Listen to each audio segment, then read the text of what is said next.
Hello students, welcome back to my YouTube channel. Today I am going to start science lecture of 10th class, chapter 5, life processes. So let's get start the lecture without wasting a time.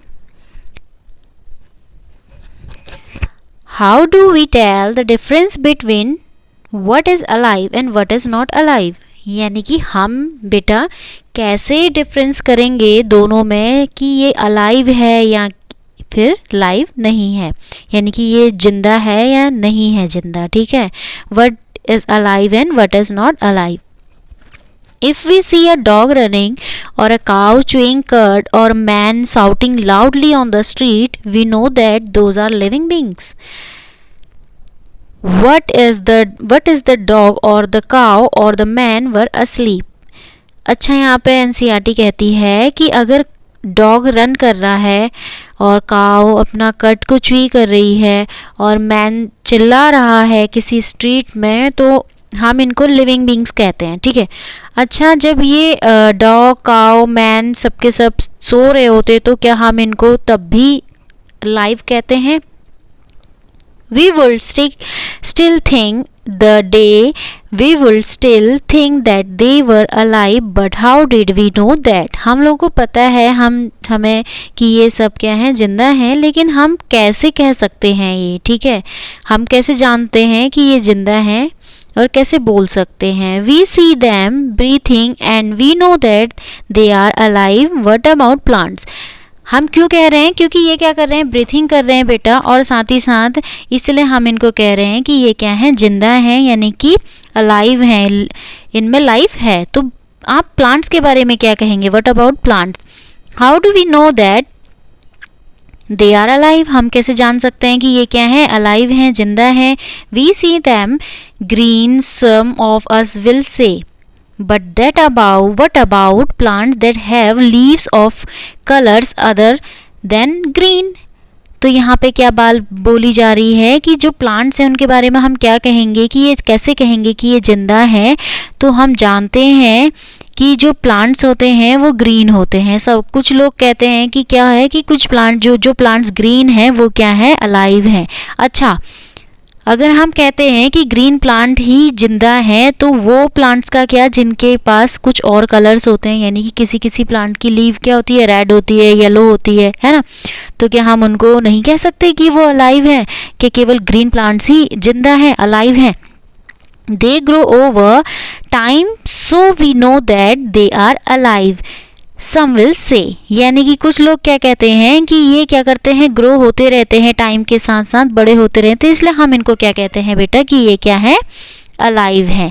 In other words, we tend to think of some sort of movement either growth related और not as common evidence for being alive. यानी कि और अलग हम words में ये भी कह सकते हैं कि कभी कभी क्या होता है, हमने देखा है कि हम सोचते हैं कि इनमें मोमेंट है, इनमें ग्रोथ है, हाँ हो भी ग्रोथ रिलेटेड इसमें है, तो ये सारे के सारे कॉमन एविडेंस हैं जो हमें दिखाई देते हैं, जिसके कारण हम कहते हैं कि ये क्या है, जिंदा है, अलाइव है. ठीक है.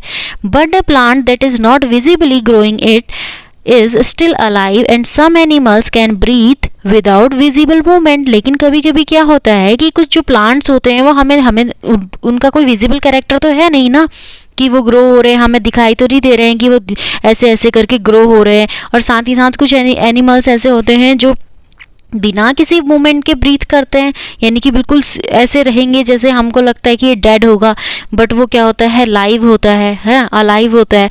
उनमें कोई ऐसा हमें मूवमेंट नहीं शो होता है कि उनकी कोई वो ब्रीथ कर रहे हैं. So using visible movements as the defining characteristics of life is not enough. यानी कि अभी तक हम बात कर रहे थे कि हमें ऐसा दिखता है, हमें मूवमेंट, हमें क्या हो रहा है, सो ग्रोथ दिख रही है, हमें क्या हो रहा है कि वो ब्रीथिंग कर रहा है, तो उसकी बॉडी में मूवमेंट हो रहा है, तो हमें पता चल रहा है कि ये क्या है, अलाइव है. लेकिन यही सिर्फ क्या नहीं है, हमारे लिए इनफ नहीं है बेटा, ये कैरेक्टरिस्टिक्स इनफ नहीं है. हम ये नहीं कह सकते कि ये कैरेक्टरिस्टिक्स के कारण ही हम क्या कह देंगे कि कोई भी अलाइव है या नहीं है. ठीक है. So movements over very small scales will be invisible to the naked eye movements of molecules. For example, in this invisible molecular movement necessary for life. यहाँ पे क्या है, कुछ जो मूवमेंट्स होते हैं हमारे, कुछ हमारे मूवमेंट जो हैं वो एक इनविजिबली हमें नहीं दिखते हैं, यानी कि वो नेकेड आई से हमें वो मूवमेंट्स मॉलिक्यूल के नहीं दिखाई देंगे. कुछ जो मॉलिक्यूल्स हैं हमारे वो क्या करते हैं, हमेशा मूवमेंट करते रहते हैं, पर हमें नेकेड आई से तो वो नहीं दिखाई दे रहे ना. ये पॉसिबल नहीं है कि हम उनको विजिबल करें इस स्केल में नॉर्मली, ठीक है, विदाउट माइक्रोस्कोप. तो एग्जाम्पल यहाँ पे ले रखा है, in this invisible molecular movement necessary for life. क्या यहाँ पे जो ये हमारा इनविजिबल मॉलिक्यूलर मूवमेंट हो रहा है वो लाइफ के लिए क्या नेसेसरी है. So if we ask this question to professionals biologist, they will say yes. यानी कि अगर हम ये क्वेश्चन करें अपने प्रोफेशनल्स जो बायोलॉजिस्ट होते हैं उनसे पूछें कि जो मॉलिक्यूलर मूवमेंट है वो नेसेसरी है किसी भी लाइफ के लिए, तो वो बोलेंगे हाँ इनफैक्ट है. In fact, viruses do not show any molecular movement in them, and that is partially why there is a controversy about whether they are truly alive or not. देखो यहाँ पे क्या होता है, जो वायरसेस होते हैं ना वो बिल्कुल भी अपना कोई मॉलिक्यूलर मूवमेंट नहीं शो करते हैं जब तक कि ये किसी सेल को इन्फेक्ट ना कर दें, ठीक है. तो हम इनको कह सकते हैं कि ये कंट्रोवर्सी चलती है कि क्या है कि ये ट्रूली लाइव हैं कि नहीं हैं, अभी तक यही चलता है. क्योंकि ये कब अपना मोमेंट शो करते हैं बेटा, जब क्या होता है कि ये किसी सेल को इन्फेक्ट कर रहा है, ठीक है. Why are molecular movements needed for life? अच्छा, ये molecular movement जो है हमारी लाइफ को अलाइव दिखाने के लिए क्यों ज़रूरी हैं, क्यों हम कह रहे हैं कि जब मॉलिक्यूलर मूवमेंट है तभी हमारी बॉडी को या ह्यूमन बॉडी को या प्लांट बॉडी को कि कोई भी लिविंग ऑर्गेनिज्म को मॉलिक्यूलर मूवमेंट्स की ज़रूरत होती है जिंदा रहने के लिए. So we have seen in earlier classes that living organisms are well organized structures. They can have tissues have cells have smaller component in them and so on. तो यहाँ पे हमारी एनसीईआरटी क्या कह रही है कि हम लोग पहले ही ये देख चुके हैं अपनी अर्लियर क्लासेस में, जो हमने पहले पढ़ी हैं वहाँ पे हमने ये देख चुका है कि जो लिविंग ऑर्गेनिजम्स हैं बेटा वो क्या होते हैं, वेल डिफाइंड ऑर्गेनाइज्ड होते हैं. यानी कि उनके पास बहुत ही अच्छे से स्ट्रक्चर होगा, ऑर्गेनाइज्ड स्ट्रक्चर होगा, और उनके पास टिश्यूज़ होंगे. टिश्यूज़ किससे बनते हैं आपको पता ही है कि बंच ऑफ सेल से बनते हैं. बहुत सारी सेल्स जब आपस में इकट्ठा होती है तो टिश्यू का प्रोडक्शन करती हैं, है ना, टिश्यू को प्रोड्यूस करती हैं. Cell have smaller component in them, और ये भी हमें पता है कि उनके पास क्या है, छोटे छोटे कंपोनेंट्स होते हैं सेल्स में, और भी बहुत कुछ होता है. So because of the effect of the environment, this organised order nature of living structures is very likely to keep break down over time. यानी कि जो इनका ये जो भी हमने अभी तक इनका स्ट्रक्चर के बारे में स्टडी करी थी, तो ये सारे के सारे किससे इफेक्टेड होते हैं, हमारे इन्वायरमेंट से. इसलिए ये सारे के सारे ऑर्डर्ड होते हैं हमारे एक ऑर्गेनाइज्ड वे में, हमारे नेचर के थ्रू, ठीक है, जितने भी आपके लिविंग स्ट्रक्चर्स हैं. और इन्हीं के साथ साथ ये क्या करते हैं, ब्रेक डाउन भी करते रहते हैं. यानी कि क्या होगा, कोई भी चीज़ है, हम कोई भी चीज़ बनाते हैं तो एक टाइम बाद वो क्या होती रहती है, थोड़ा थोड़ा ख़राब भी होती रहती है, फिर हम उनको रिनोवेट करते रहते हैं, है ना. तो ये वही है कि जो हमारी सेल्स हैं वो क्या होंगी, ब्रेक डाउन होती रहेंगी, और न्यू सेल्स क्या होती रहेंगी, बनती रहेंगी. So if order breaks down, the organism will no longer be alive. So, living creatures must keep repairing and maintaining their structures. देखिए, जो मैंने आपको अभी बताया वही बात एनसीईआरटी में भी हो रही है कि जो हमारा ये ब्रेक डाउन का ऑर्डर है ये चलता रहता है. इसमें सेल्स क्या होंगी, अच्छा यहाँ पे एक बात और हो रही है, in order break down the organism will no longer be alive. अच्छा, जहाँ पे ये ऑर्डर ब्रेक डाउन का चलता रहेगा तो ऐसे तो मतलब ऑर्गेनिज्म आगे जिंदा रहेगा ही नहीं, अगर उससे नई सेल्स नहीं बनेंगी तो, है ना. न्यू सेल्स का अगर यहाँ पे प्रोडक्शन नहीं होगा, क्योंकि पुरानी सेल्स तो क्या हो गई हैं, ब्रेक डाउन हो गई हैं, टूट गई हैं, हट गई हैं, ख़राब हो चुकी है, डैमेज हो चुकी हैं. तो नई सेल्स जब बनेंगी ही नहीं तो जो लिविंग ऑर्गेनिज्म है वो जिंदा कैसे रहेगा. तो ये मैकेनिज्म क्या होता है बेटा, ये प्रोसेस हमारी चलती रहती है. तो यहाँ पे क्या होता है, जितने भी हमारे लिविंग क्रिएचर्स हैं वो क्या करते हैं, अपनी रिपेयरिंग और मेंटेनिंग अपने स्ट्रक्चर्स की करते रहते हैं. So since all these structures are made up of molecules, they must move molecule around all them. All the time, यानी कि यहाँ पे जितने की भी हमारे स्ट्रक्चर्स की बात हो रही है वो सारे के सारे मॉलिक्यूल्स से बने होते हैं और ये मॉलिक्यूल मूवमेंट करते रहते हैं हमेशा, हर टाइम, पूरे के पूरे. So what are the maintenance processes in living organism, let us explore. यानी कि अब ये जो हमारी मेंटेनेंस की प्रोसेस है हमारी बॉडी में, जितने भी लिविंग ऑर्गेनिज्म है उनके में जो मेंटेनेंस की प्रोसेसेस हो रही हैं वो क्या होती हैं उसके बारे में चलो हम अब पढ़ते हैं. So next topic is what our life processes. क्या होती हैं life processes? So the maintenance functions of living organism must go on even when they are not doing anything particular. यानी कि जो ये हमारी मेंटेनेंस की फंक्शंस जो हैं हमारे लिविंग ऑर्गेनिज्म में जो होती हैं ये हमेशा चलती रहती हैं बेटा. जब हम कोई काम नहीं भी कर रहे होंगे तब भी क्या होता रहेगा, ये अपनी प्रोसेसेस करती रहेंगी. एक मशीन होती है ना, अगर हम उसको क्या कर रहे हैं, कोई भी हमने चीज़ डाली हुई है तो हम अपना बैठे भी हैं तो मशीन क्या करेगी, अपना वर्क करती रहेगी. वो ये नहीं देखेगी कि आप बैठे हो तो मैं भी बैठ जाती हूँ. So even when we are just sitting in class, even if we are just asleep, this maintenance job is to go on. यानी कि वही बात हो रही है कि चाहे हम क्लास में बैठे हो, लेक्चर ले रहे हो या फिर हम सो रहे हो, तो ये जो हमारी बॉडी में मेंटेनेंस की जो जॉब है ना वो हमेशा चलती रहती है. ठीक है, इसमें छुट्टी नहीं मिलती है. सो द प्रोसेसेस, छुट्टी मिलेगी तो हमेशा के लिए छुट्टी हो जाएगी.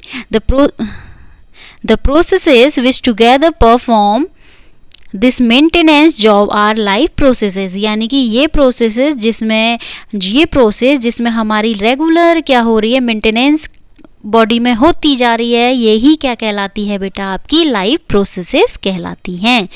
ठीक है. So since these maintenance processes are needed to prevent damage and breakdown, energy is needed for them. यानी कि जब हमारी बॉडी क्या करती है, ये मेंटेनेंस की प्रोसेसेस को करती है तो उसमें हमारी बॉडी में जितने भी हमारे डैमेज होते हैं या ब्रेकडाउन्स जो होते हैं हमारी बॉडी की सेल्स के, तो उसमें मेंटेनेंस की प्रोसेस होगी. मैंने अभी आपको थोड़ी देर पहले ये बताया कि बॉडी जो है हमारी सेल्स से बनी हुई है. आप लोग सभी जानते हैं कि जो भी लिविंग बीइंग है, लिविंग थिंग है, तो उसकी फंडामेंटल यूनिट और a basic life of a unit क्या है, आपकी सेल. अगर सेल नहीं होगी तो कोई भी लिविंग ऑर्गेनिज्म होगा ही नहीं. तो अब इनकी मेंटेनेंस भी रेगुलर होती रहती है क्योंकि ये क्या है, नई सेल्स बनती हैं और पुरानी सेल्स डैमेज होती रहती हैं. ठीक है. इनको प्रिवेंट करने के लिए, इनके डैमेज को प्रिवेंट करने के लिए बेटा, इनके ब्रेकडाउन को सही, जो इनका ब्रेकडाउन होता है इनको प्रिवेंट करने के लिए हमारी जो बॉडी है उसको क्या, उसमें क्या होती है, ये प्रोसेसेस चलती रहती हैं और जिसमें क्या चाहिए, आपको कुछ एनर्जी भी चाहिए होती है. So this energy comes from outside the body of the individual organism. अब ये जो एनर्जी है ये आएगी कहाँ से, ये कहाँ आएगी बेटा, जो इंडिविजुअल है ना, कोई जो ह्यूमन है या फिर कोई एनिमल है उसके बाहर के इन्वायरमेंट से उसको मिलेगी. ठीक है. This energy comes from outside the body of the individual organism. So there must be a process to transfer a source of energy from outside the body of the organism. यानी कि यहाँ पे क्या होगी कि ये जो एनर्जी है, ये एनर्जी हमें कहाँ पे चाहिए, हमारी बॉडी की मेंटेनेंस के लिए जितनी भी प्रोसेसेस हो रही हैं उसमें एनर्जी की नीड है. अब एनर्जी कहाँ से आएगी, ये आउटसाइड द बॉडी से आएगी. यानी कि बाहर से हम कुछ लेंगे तभी हमारी बॉडी में एनर्जी आएगी. अब ये सारे के सारे सोर्सेस ऑफ एनर्जी कहाँ से मिल रहे हैं, हमें बाहर से मिल रहे हैं, जिनको हम क्या कहते हैं बेटा, फूड कहते हैं. और ये ट्रांसफ़र कहाँ होती है, हमारी बॉडी में होती है. इसको हम फूड कहते हैं. To the inside a process we commonly call nutrition. यानी कि जब हमारे बाहर से हमने टेबल में, डाइनिंग टेबल में अपनी प्लेट रखी है, उसमें फूड है हमारा, तब हम उसे फूड कह रहे हैं. जब वो फूड हमारे अंदर चला जा रहा है, हम खा ले रहे हैं, तो उससे हमें क्या, उसको हम क्या कहते हैं, न्यूट्रिशन कहते हैं. ठीक है. So if the body size of the organism is to grow, additionally raw material will also be needed from outside. यानी कि जब से जैसे हमारा बॉडी का साइज जो है ऑर्गेनिज्म का वो ग्रो हो रहा होगा, तो साथ ही साथ हमें कुछ जो रॉ मटेरियल हैं उनकी भी ज़रूरत होगी बाहर से. Since life on the earth depends on carbon based molecules. Most of these food sources are also carbon based.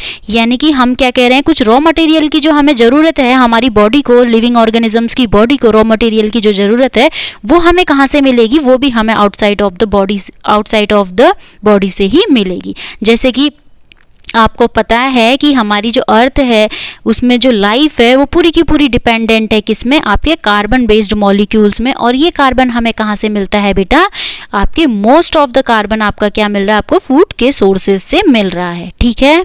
So depending on the complexity of these carbon sources different organisms can then use different kind of nutritional processes.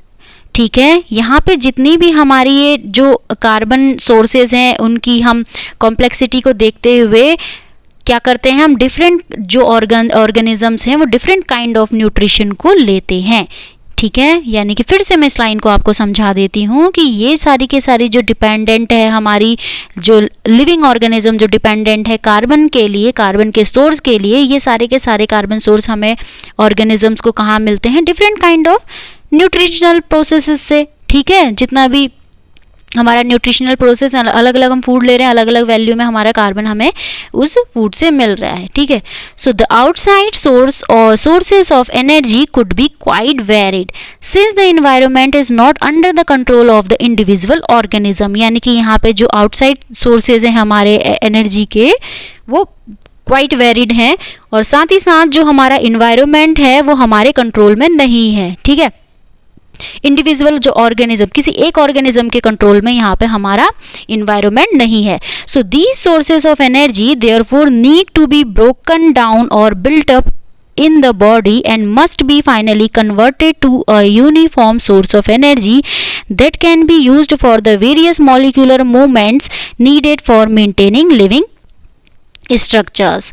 यानी कि यहाँ पे क्या हो रहा है, जो हमारी सोर्सेस ऑफ एनर्जी थी उनका क्या होगा, अब हमारा ब्रेक डाउन होगा, ब्रेक डाउन हमारी बॉडी में होगा, और साथ ही साथ फाइनली ये कन्वर्ट हो जाएंगे किस में, आपके सोर्स ऑफ एनर्जी में. यानी कि हमने क्या करा, आप देखो बेटा, फूड है, फूड को हमने क्या करा, टेक किया, इनटेक किया. ठीक है. इनटेक किया यानी कि फूड का हमें न्यूट्रिशन मिला. अब हमारा ये फूड जो है ग्लूकोज में कन्वर्ट हो गया. ग्लूकोज क्या होगा, फिर फर्दर हमारा रेस्पिरेशन की प्रोसेस में इन्वॉल्व होगा और क्या करेगा, आपका यहाँ पे CO2 को भी प्रोड्यूस करेगा और आपकी साथ ही साथ एनर्जी को भी प्रोड्यूस करेगा.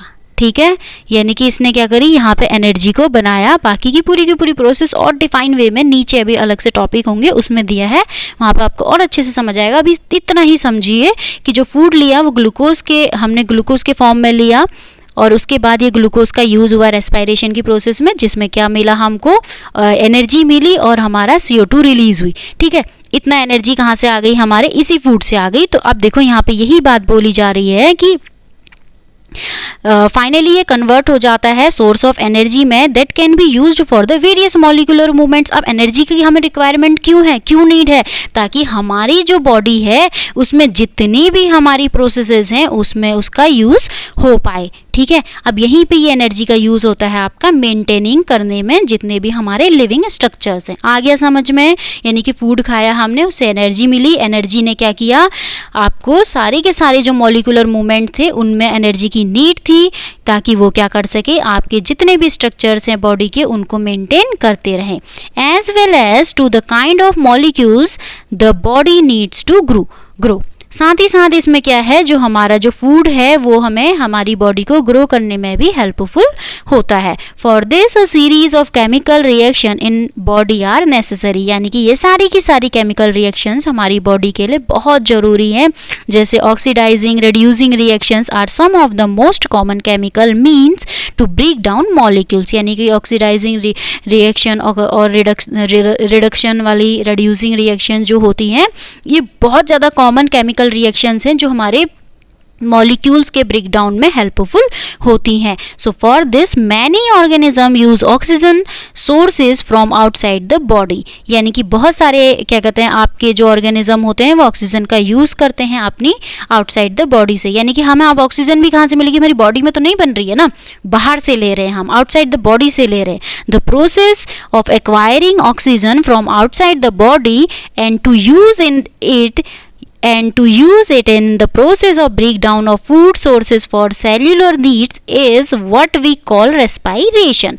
यानी कि ये प्रोसेस जिसमें हम ऑक्सीजन को एक्वायर करते हैं आउटसाइड द बॉडी से अपने, और ये ऑक्सीजन हमारी क्या होती है बेटा, यूज़ होती है एक प्रोसेस में जिसमें हमारा फूड का ब्रेकडाउन होता है और हमारी जितनी भी हमारी सेल्स हैं उनके लिए फूड का ब्रेकडाउन हो रहा है और यूज़ हो रही है ये केमिकल प्रोसेस में जो भी प्रोडक्ट बन रहा है हमारी सेल्स के थ्रू, तो इसी को हम रेस्पायरेशन कहते हैं. ये भी आप अच्छे से आगे प्रीवियस लेक्चर्स में स्टडी करेंगे. ठीक है.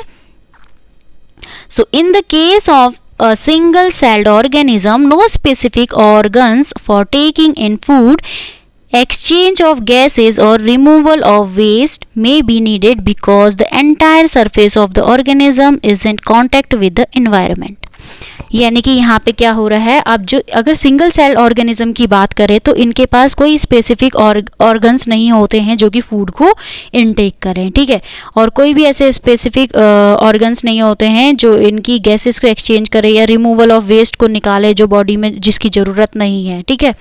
क्योंकि इनका पूरा का पूरा जो एंटायर सरफेस होता है इन ऑर्गेनिजम्स का वो कॉन्टेक्टेड होता है डायरेक्टली आपके इन्वायरमेंट से, यानी कि इन्वायरमेंट से जुड़ा हुआ होता है. But what happen when the body size of the organisms increases and the body design become more complex. अच्छा, तब बताइए उस केस में क्या होगा, जब बॉडी का साइज किसी भी ऑर्गेनिज्म का इंक्रीज होता रहेगा और साथ ही साथ वो एक कॉम्प्लेक्सिटी दिखाने लगेगा, यानी कि कॉम्प्लेक्स वे में वो डिज़ाइन होने लगेगा. तो in multicellular organisms all the cells may not be in direct contact with the surrounding environment. यानी कि यहाँ पे इनको हम बोलते हैं मल्टीसेलुलर ऑर्गेनिजम्स. इनके पास वेल डिफाइंड स्ट्रक्चर होता है, मल्टीसेलुलर ऑर्गेनिजम्स कहलाते हैं बेटा. और साथ ही साथ यहाँ पे क्या होते हैं, ये डायरेक्टली आपके इन्वायरमेंट के कॉन्टेक्ट में नहीं होते हैं. सो यहाँ पे क्या होगा, the simple diffusion will not meet the requirement of all the cell. यानी कि सारी की यहाँ पे जो सेल्स हैं वो डायरेक्टली आपके क्या कहते हैं सिंपल डिफ्यूजन यहाँ पे नहीं होगा. ठीक है. So we have seen previously how in multicellular organisms various body parts have specialised in the functions they perform. यानी कि हमने पहले ही ये देखा है कि पहले हमने ये देख रखा है कि जो मल्टीसेलुलर ऑर्गेनिजम्स होते हैं उनके पास वेरियस बॉडी पार्ट्स होते हैं जो स्पेशलाइज्ड फंक्शन को परफॉर्म करते हैं. यानी कि जो हमारे हैं, जो हमारा डाइजेस्टिव सिस्टम है वो डाइजेशन को परफॉर्म करेगा. रेस्पायरेशन वाला जो सिस्टम है, लंग वगैरह, ये हमारे रेस्पायरेशन को परफॉर्म करेंगे. एक्सक्रीशन में जो हो गया हमारा, तो वो किडनी वगैरह जो हो गई, ग्लैंड्स हो गई, है ना, ये क्या कहते हैं आपके क्या करेंगे, आपके एक्सक्रीशन को परफॉर्म करेंगे. तो डिफरेंट हमारे स्पेशलाइज्ड फंक्शन के लिए अलग अलग ऑर्गेनिजम्स में अलग अलग ऑर्गेनिज्म आपका ऑर्गन सिस्टम बना हुआ है. So we are familiar with the idea of these specialised tissues and with their organisation in the body of the organism. यानी कि हम फैमिलियर हैं इस आइडिया से कि हमारे पास ये सारे के सारे स्पेशलाइज्ड टिश्यूज से बने हुए हैं. अलग अलग हमारा जितना भी बॉडी का ऑर्गेनाइजेशन है उसमें अलग अलग बॉडी के किसी भी ऑर्गेनिज्म का अलग अलग ऑर्गेनाइजेशन उसमें बॉडी में है, अलग अलग आपके स्पेशलाइज्ड टिश्यूज के थ्रू. ठीक है. सो इट इज़ देयरफॉर, जैसे कि मैंने आपको बताया डाइजेस्टिव सिस्टम हो गया, रेस्पायरेशन हो गया, इसमें अपने अलग अलग आपके बॉडी के क्या होते हैं इन पार्ट्स क्या होते हैं इन्वॉल्व होते हैं. ठीक है. ऑर्गन्स इन्वॉल्व होते हैं. जैसे एक्सक्रीशन में किडनी हो गया, है ना, और क्या कहते हैं आपका यूरेथ्रा हो गया और ब्लैडर हो गया, ये सारे के सारे एक्सक्रीशन में हो गए. ऐसे ही डाइजेशन में हो गया आपका क्या कहते हैं लार्ज इंटेस्टाइन, स्टमक हो गया, स्मॉल हो गया, पेनक्रियाज हो गए, सारे के सारे ऑर्गन्स किस में होते हैं आपके डाइजेशन में इन्वॉल्व होते हैं. तो यही कह रहा है ये. It is therefore not surprising that the Uptake of food and oxygen will also be the function of specialized tissues. यानी कि यहाँ पे कोई ये सरप्राइजिंग आपके लिए नहीं है कि जो ये बोला जा रहा है कि जो फूड और ऑक्सीजन है वो आप ले रहे हैं एक स्पेशलाइज्ड टिश्यूज़ के through. So however this possess a problem since the food and oxygen are now taken up at one place in the body of the organism. यानी कि यहाँ पे क्या बोल रहा है कि आपके पास कुछ स्पेशलाइज्ड टिश्यूज़ होंगे जिसके थ्रू आप क्या कर रहे हैं, फूड टेक भी कर रहे हैं, अपटेक भी कर रहे हैं, ऑक्सीजन भी अपटेक कर रहे हैं. तो ये फंक्शनिंग हो रही है स्पेशलाइज्ड टिश्यूज़ के थ्रू. बट अब ये जो फूड है, ये फूड बाकी के जो हमारे बॉडी में है वो कैसे जाएगा. ठीक है, ये प्रॉब्लम है कि ये कैसे जाएगा. So while all parts of the body need them, क्योंकि बॉडी के और पार्ट्स को भी क्या है, इनकी ज़रूरत है. ऑक्सीजन की भी नीड है और फूड की भी नीड है, न्यूट्रिशन की नीड है ना. So this situations creates a need for a transportation system for carrying food and oxygen from one place to another in the body. यानी कि अब ये जो सिचुएशन है बेटा, इसके लिए भी हमारे पास एक और चीज़ बनी हुई है जिसको हम ट्रांसपोर्टेशन सिस्टम कहते हैं, जिसमें सारा का सारा क्या होता है, ये फूड हो गया, आपका ऑक्सीजन हो गया, ये एक हमारी बॉडी की एक प्लेस से अनदर बॉडी की दूसरी प्लेस में हमारी जाता है. यानी कि हर सेल्स में ये सब चीज़ें पहुंच जाएंगी with help of a transportation system of a body. ठीक. So when chemical reaction use the carbon source and the oxygen for energy generation, they create byproduct that are not only useless for the cells of the body. यहाँ पे क्या होता है, जब कुछ हमारी body में केमिकल रिएक्शंस होती हैं तो उसमें क्या होता है बेटा, हमारा जो कार्बन सोर्स है और जो ऑक्सीजन है एनर्जी जनरेशन कर रहा था हमारे लिए, तो साथ ही साथ यहाँ पे कुछ प्रोडक्ट्स ऐसे होते हैं जो यूजलेस होते हैं बॉडी के लिए. यानी कि वो यहाँ पे बॉडी के थ्रू अब यूज़ नहीं होंगे. और ये किससे बनते हैं, ये केमिकल रिएक्शंस के थ्रू क्या होते हैं, ये प्रोडक्ट फॉर्म होते हैं. और ये अब बॉडी की सेल्स को भी नहीं चाहिए, बॉडी को भी नहीं चाहिए, यूजलेस है पूरी तरीके से. तो इसका क्या होगा, और ये साथ ही साथ हमारे लिए हार्मफुल भी होते हैं, बट कुड इवन भी हार्मफुल, ये हार्मफुल भी होंगे. तो these waste by products are therefore needed to be removed from the body and discarded out by a process called excretion. अब ये जो वेस्ट है बॉडी का बेटा, जो ये प्रोडक्ट निकला है, वेस्ट प्रोडक्ट जो निकला है, अब हमारी बॉडी को क्या है, ज़रूरत है कि ये यहाँ से बाहर निकल जाए, डिस्कार्ड हो जाए बॉडी से. तो इसके लिए भी हमारे पास एक प्रोसेस है जिसको हम एक्सक्रीशन कहते हैं. एक्सक्रीशन क्या होती है, एक ऐसी प्रोसेस होती है जो बॉडी के सारे वेस्ट को हमारी बॉडी से डिस्कार्ड कर जाती है, बाहर कर देती है. ठीक है. So again if the basic rules for body design in multicellular organisms are followed, a specialized tissue for excretion will be developed, which means that the transportation system यानी कि यहाँ पे क्या है कि जो हमारी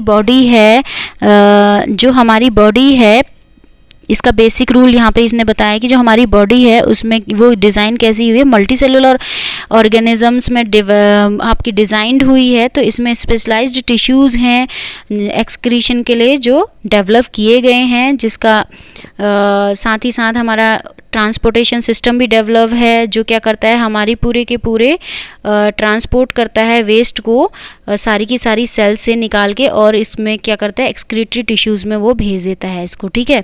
सो let us consider these various processes so essential to maintain life one by one.